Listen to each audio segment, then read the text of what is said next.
Because, dude, you think about Riz and that Chicago Cub team in 2016. He hasn't.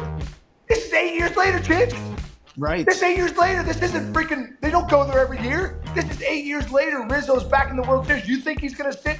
Heck no, he's not, dude. So I love that about Riz. And I'm in love with the good life. Can't give it up. Make it to the top. Keep climbing. I wanna live it up. The good life. I'm coming up. I'm coming up. The good life. Good life. Oh, good life. Good life. Good life. Boom, coming in hot, Chicks, for my last day at Lake Tahoe. I know you had some trip. It's funny. Sarah posted something really funny of just it's you and Byrnes doing our show from like inside, and she goes, "Maybe the only man I know with as much or more energy than my husband." And it was Byrnes, and he's like flipping around a paddleball stick. That's perfect. We're on a heater with that, man, and that went viral. That story. If you guys have not seen the clip of the bear, you have to go to our YouTube page. I'll put it in again today in our show. You have to go see it. It's incredible. There was a bear in Eric Byrnes' house. He went down to kiss his kids and almost kissed a bear. Dude, that bear was humongous. It was huge. I couldn't do that.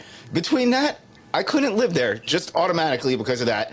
I also can't live in Florida because when people are just walking around their yards and there's just gators walking around, they're like, make sure you get your dog inside before dark. Nope, not moving there. Not in the town I'm going to be living, dude. Oh my God.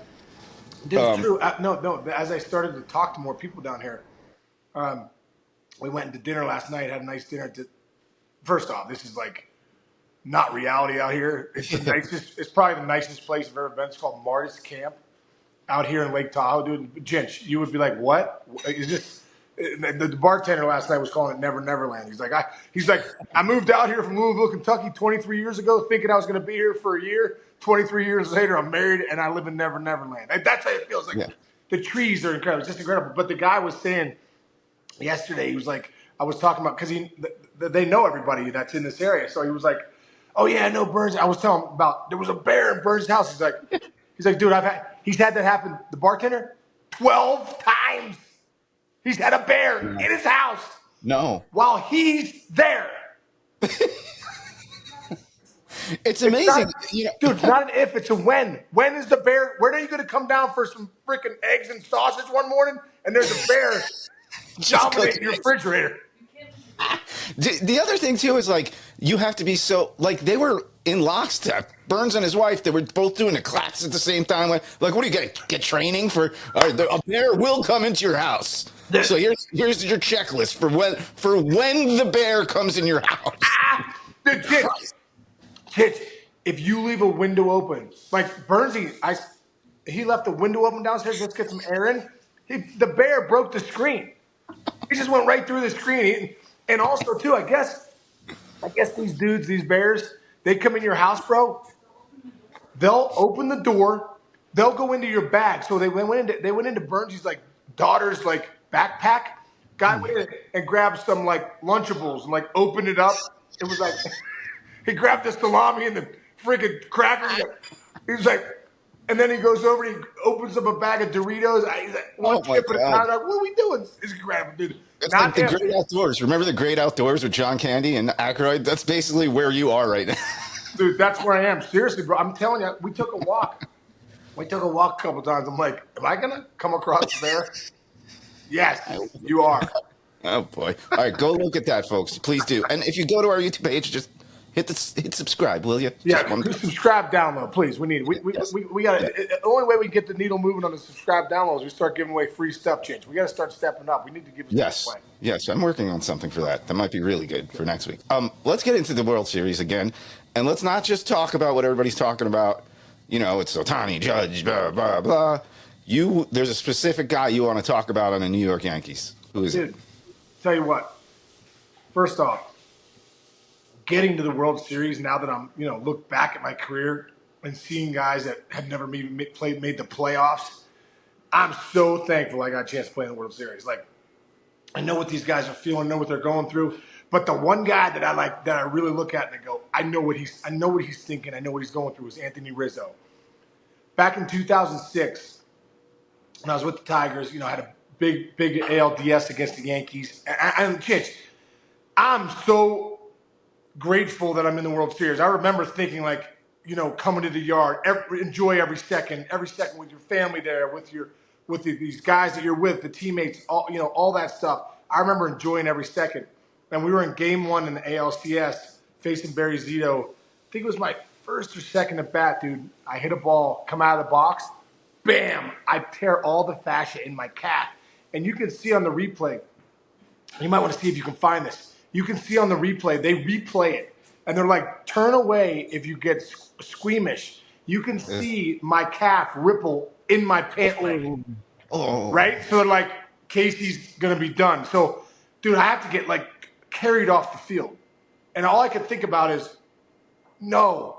9 years, all those seasons, never playing in the postseason, chance to, beat the A's. It was Game 1, so it was like, come on, I want to be a part of it. I was hot at the time. I was raking. I'm like, oh, man. So anyway, I missed the whole ALCS. That was when Maglio hit the walk-off homer, doing one of the greatest moments ever of my life in Detroit history. And then all I could think of, Chinch, was, what do I got to do today? What do I got to do today to get this calf healed? And I tell you what, I got to give some kudos to my buddy who's the Rolfer, who works on the body work. When Rolfing works on the fascia of the muscle, so I called my buddy Michael Waller, who I just met, who helped me with my broken back with the Pirates. I flew him into Detroit for 11 days, dude. I put him up the Drury Inn, right by my house. 11 days, I met with him every day, dude. To that, boom. Kevin Rand, the whole training staff, and all those guys in Detroit, lasers, doing this. I did everything you could possibly do. And I think of Freddie Freeman, too. Freddie Freeman and Rizzo. I mean, two guys on each team that are kind of grinding just to play in the World Series. This is what it's all about. You play all those games to play here. And, dude, I could see myself getting a little bit better. Now, I wasn't 100%. I probably was 75% when I played in that World Series in 06. But I was good enough to play. I showed Leland and those guys that I was ready. And it literally, we look back at that World Series. For me personally, it wasn't good that we had 6 days off. But if we hadn't had 6 days off because of that, the Mets going and Cardinals going to Game 7, I wouldn't have played in the World Series because I needed every single day. I look at Rizzo now and I go, this guy's got 2 broken fingers, missed most of the year with a wrist injury or whatever, and he's playing. And he says when he hits, after it's managing the pain. So this is where the training staff and the Yankees training staff and those guys out there are like, you got to give them some credit, dude, for getting these guys on the field, for helping Rizzo get out there. But Booney said before the ALCS, he heard some hammering going on in the cages, and it was Riz. And Riz is like, I'm playing. He's like, are you sure? He's like, yeah. So it's managing the pain. So you're watching Riz, he knows. Because, dude, you think about Riz and that Chicago Cub team in 2016. He hasn't. This is 8 years later, Chich. Right. This 8 years later. This isn't freaking. They don't go there every year. This is 8 years later. Rizzo's back in the World Series. You think he's going to sit? Heck no, he's not, dude. So I love that about Riz. And Freddie Freeman, dude, that guy should be out 4 to 6 weeks with a terrible ankle sprain. And this is where the training staffs, you have to lean on these guys. The training staffs sometimes don't get enough credit. These guys keep these guys out there all the time, but especially this time of year when your superstars or guys that are big in that lineup are banged up that need to get out there, they have so much, the protocol. Dude, you spent hours, and all I did was spend hours in the training room, hours with those guys trying to get better, and that's what Rizzo's doing right now, and Freeman. So these are 2 guys, the 2 first basemen in this World Series are banged up, but they are grinding through with the help of the training staff to make sure they're going to be in that lineup. Freddie Freeman hitting 3rd and Rizzo hitting wherever he's hitting, 6 or 7 in that lineup. Big parts, big hits, because they know this opportunity does not present itself many times for guys that in their careers, they'll play attention. Guys won't play one postseason game. World Series, whatever it takes to play. So I look at these guys and I go, well done, fellas. I've been there. I know what it's like. And the best times, some of the best memories I have in my career are that World Series. I had to DH the first 2 games because I wasn't even ready to play the field. I DH'd Game 1 and Game 2 because I couldn't play the field. It wasn't until Game 3 I ended up getting back in the field 3, 4, and 5. But hitting those home runs, getting big hits, having big memories. Never would have had that if it wasn't for the training staff in Detroit, my role for Michael Waller, and the guy, and that mentality of I got to play, whatever it takes, and that's what those guys are doing right now. Great point. Yeah, and here's a quote from Rizzo. Think about this as a normal human walking around. He said, "The bones are still broken, but just to be able to get the swelling out has been key. Hopefully, during the series, we'll be able to manage it as best as we can." Dude, I have this little strain in my wrist that I've had for about 3 months, and every once in a while, I'll go to pick something up, and I'll go, jeez.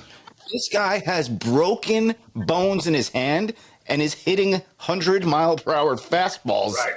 Every 2 days. Dude, there's that. This is the one time in your life you're like, all right, what pain pills do you have? What cortisone do you have? What ice do you have? Like, just get me through the game. And then one thing, too, Chich, you don't realize norepinephrine's real, dude. Adrenaline is real, man. When you get out on that field, there's an adrenaline from that crowd and that atmosphere that you can't explain. You just got to be there. So Riz was also saying that adrenaline is helping him a ton. But I remember game 1 in Detroit. My calf was so wrapped up, dude. Like, I mean, I had so much tape on it. I was like old school kind of trying to get it.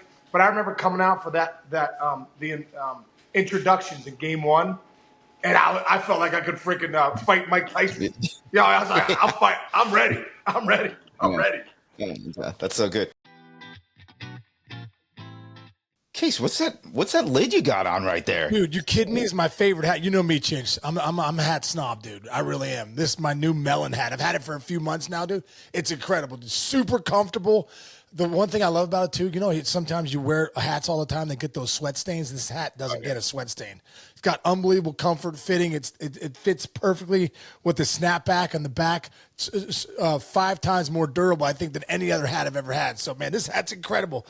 The melon hat, man. You got to get a couple of these, brother. Yeah, dude, I've heard about them. It's like the most premium, durable headwear in like the whole world. And, people use them for tailgating, working out on a golf course. You're going golfing later today, heading out for date night with Sarah. You throw the melon cap on, right? Am I right? I wear it for everything, dude. The only thing I can't wear it to is premium restaurants where they're like, okay, you got to take your hat off. So other than that, I'm wearing my melon hat pretty much everywhere. Dude, it's my new favorite hat. I've been wearing my melon hat for the past few months straight, dude. No sweat stains, what I said, no smell. Looks the same as the day I took it out of the box. I get a ton of compliments on it every time I wear it. It's even better. They have different options for different weather. If it's warm out or you might be jumping in the pool, lake, or ocean, you need their Hydro Collection, bro. The Hydro Collection is next level, Chinch. You'd love that. But when it gets cold and you need to stay warm, don't worry, brother. Melon has you covered there as well. They have a full thermal collection with different levels of warmth to keep you on whatever you need for when the winter's coming up, brother. Big time. Nice. So if you're looking for hats as tough as you, my man, check out Melon. You won't wear anything else after you get one on for yourself. And I know I've been loving my Melon. Yeah, listen to Sean Casey, folks. If you're looking for the world's most durable hat, look no further. Go to melon.com. That's MELIN.com and put it to the test yourself. Yes. Hey, if you want to get your adrenaline up right now, if you're a Dodgers or Yankees fan, just go to StubHub or Vivid Seats or something and try to buy a ticket to any game. Your adrenaline will go through the roof, and then you'll say, maybe I'll just buy a really nice new TV. I'm going to read this, okay? This is just Vivid Seats. Every one of the sites has very similar numbers to this. Vivid Seats says the average price of tickets it sold for Monday was $1,302 for game 1. On Friday, $1,392. Game 2 on Saturday, $1,443. Game 3 at Yankee Stadium, $1,389. On game 4. Dude, $1,300. Standing room, by the way, is a lot of these. Dude, wait till you see some of the prices on. I know you might be going to some of these games, dude. You better take a cab, dude. You better take a cab because the prices for the parking are in the thousands, some of them. This is crazy, dude. I hope real fans get to somehow get into these stadiums somehow. That's what bums me out. I want to know what Rich Cicciamino's doing for parking. I want to know, how are you getting to the game and getting home? Are you leaving early? I hate traffic. I'm ridiculous that way. So I'm not opposed to leaving in the 8th. I'm going. Yeah, exactly. I know you are. I'm going. You left the Eric Clapton concert before you came out. Let's remind us. Exactly. Exactly. Yeah. So I will. I'm going to Game 3, the Yankees' first game. I did not pay for the tickets, just so everybody knows that we're not. Nobody's subscribing enough to the mayor's office for me to Yeah. buy the If you ticket. Yeah. subscribe more, maybe Chidge could have bought his own ticket, but we want So I'm about download. like no traffic. I'm about 35 minutes from the stadium. Traffic, I could be on a day like that 2 hours from the stadium.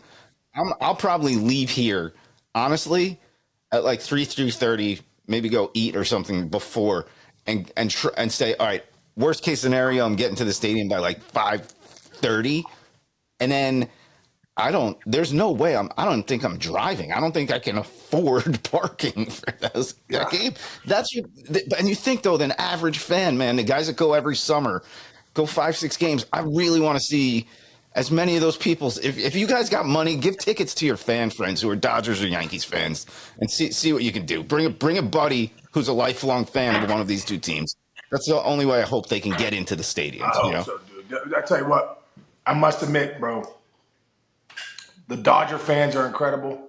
I've never experienced them though as a home team. The Yankee fans, bro. One of the reasons I want to go is because these fans are rabid, incredible, loud, passionate. I just want to Bleacher see it in the World creatures. Series, dude. Can you believe the Dodgers and the Yankees haven't played since 1981? The year Sarah It's was crazy. born, dude. She was coming out pooping in her diapers, and the freaking Dodgers and Yankees were playing. Reggie Jackson. Yes. You didn't poop when you were a baby? That wasn't poop now. Girls don't Girls. poop. That's Anyway, so funny. moving along. But yeah, dude, it's crazy. This is an all-time event. Now, the only thing though is about buying tickets, right? You went to the Eras concert, Taylor Swift, Oh right? yeah, bro, Okay. incredible. And it wasn't cheap, right? But you know What? when you're going That's to what. That's how. I mean, that's how good of a dad I am. I was giving these prices right here. Okay, so but if you're going to see Taylor Swift, you're going to be singing Shake It Off. You know it's going to happen. You buy a ticket, okay? Let's say Yankee fans, Game 3, $1,400 each.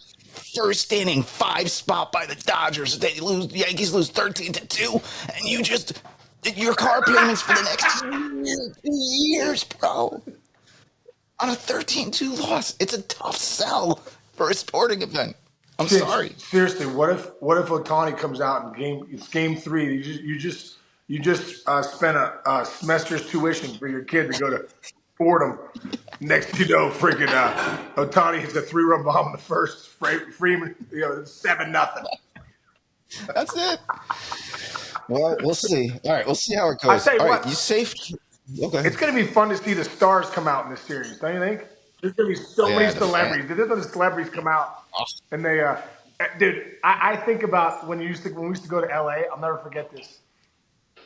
We were Hugh Hefner, who was huge at the time for Playboy.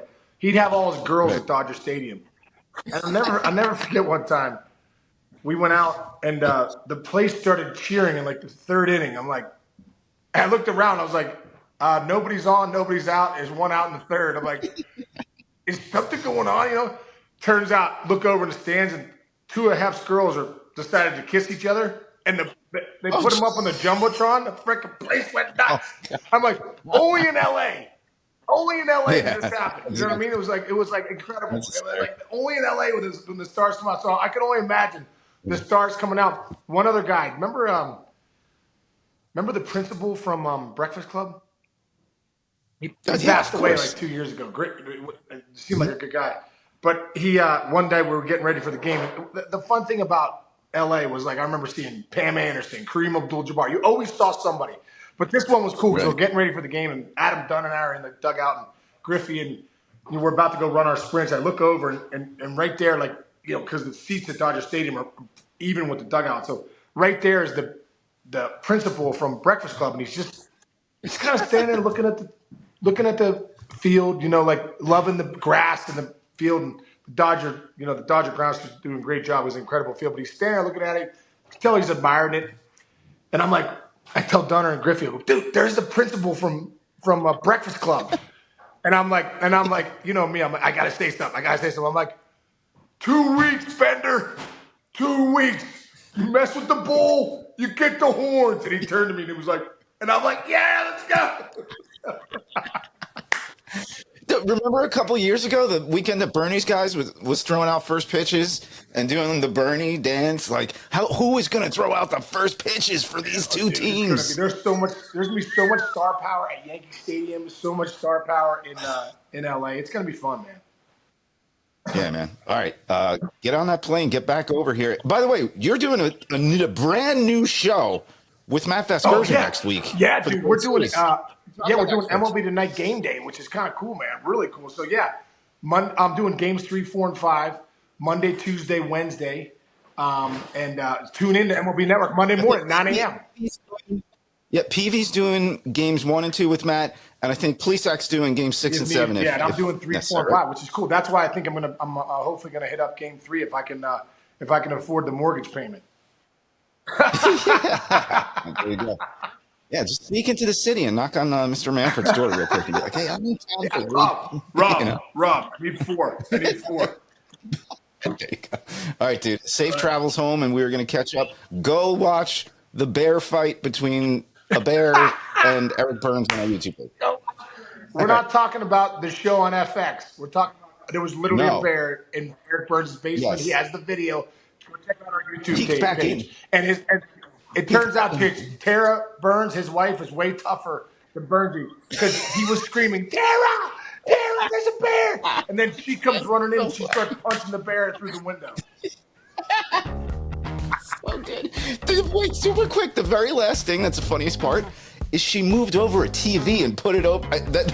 She grabbed the TV when the bear was like 2 feet away and put it over the window. No, dude, it was Burns' pickleball. It was Burns' pickleball wall.